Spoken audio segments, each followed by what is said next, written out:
రాష్ట్రం అభివృద్ధి చెందాలంటే 15 ఏళ్ల పాటు కూటమి అధికారంలో ఉండాలి అంటూ చంద్రబాబు పవన్ కళ్యాణ్ పదే పదే చెబుతున్నారు. అలా చెప్పడమే కాదు, తెలుగుదేశం, జనసేన, బీజేపీలు అందుకు తగ్గ పక్కా ప్లానింగ్ తో ముందుకు వెళ్తున్నాయి. ముందుగా తెలుగుదేశం విషయానికి వస్తే, అధికారంలోకి రాగానే చంద్రబాబు, లోకేష్లు పాలనపై పూర్తి దృష్టి పెట్టారు. సైకో పాలనలో అధ్వానంగా తయారైన పాలనా వ్యవస్థని గాడిలో పెట్టడం, సూపర్ 6 పథకాల అమలు కోసం కావాల్సిన ఆర్థిక వనరులు సమీకరించడంపై చంద్రబాబు ఏడాదిన్నరగా ఫోకస్ పెట్టారు. ఇక జగన్ దెబ్బకు మసకబారిన ఆంధ్ర బ్రాండ్ ఇమేజ్ ని సరిదిద్ది పెట్టుబడులు ఆకర్షించే పెద్ద బాధ్యతను లోకేష్ తలకెత్తుకున్నారు.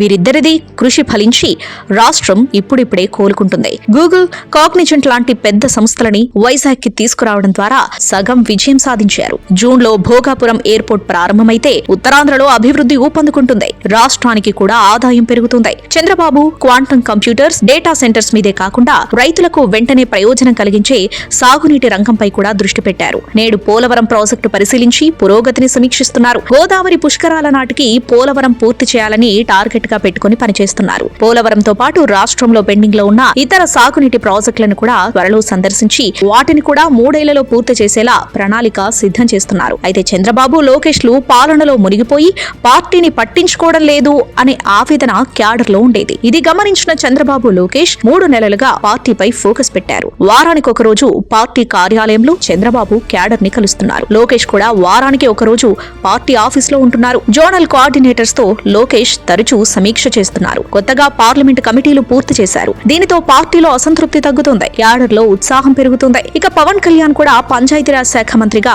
గ్రామాల అభివృద్ధి మీద పూర్తి ఫోకస్ పెడుతున్నారు. మరోపక్క నామినేటెడ్ పదవులు పొందిన వారికి శిక్షణ ఇవ్వడం, పార్టీ సంస్థాగత నిర్మాణంపై దృష్టి పెట్టడం ద్వారా జనసేన పార్టీని కూడా బలోపేతం చేస్తున్నారు. ఇక బీజేపీ విషయానికి వస్తే, మోదీ ప్రభుత్వం రాష్ట్రానికి అండగా నిలుస్తుంది. కొత్త రాష్ట్ర అధ్యక్షులు మాధవ్ కూడా మాజీ ప్రధాని వాజ్పేయి జయంతి సందర్భంగా రాష్ట్ర వ్యాప్తంగా రథయాత్రలు, వాజ్పేయి విగ్రహాల ఆవిష్కరణలు చేశారు. దీనితో బీజేపీ క్యాడర్ కూడా యాక్టివ్ అయింది. ఇలా కూటమిలో ఉన్న 3 పార్టీలు అటు సమర్థ పాలన అందిస్తూ, మరోపక్క తమ పార్టీలని బలోపేతం చేసుకుంటున్నాయి. ఎప్పటికప్పుడు ప్రజా అభిప్రాయాన్ని తెలుసుకుంటూ దానికి తగ్గట్టుగా తెలుగుదేశం, జనసేన, బీజేపీలు తమని తాము మలుచుకుంటున్న తీరు చూస్తుంటే జగన్ పార్టీ శాశ్వతంగా ప్రతిపక్ష స్థానానికే పరిమితమయ్యేలా ఉంది. Please subscribe to Leo News for more videos.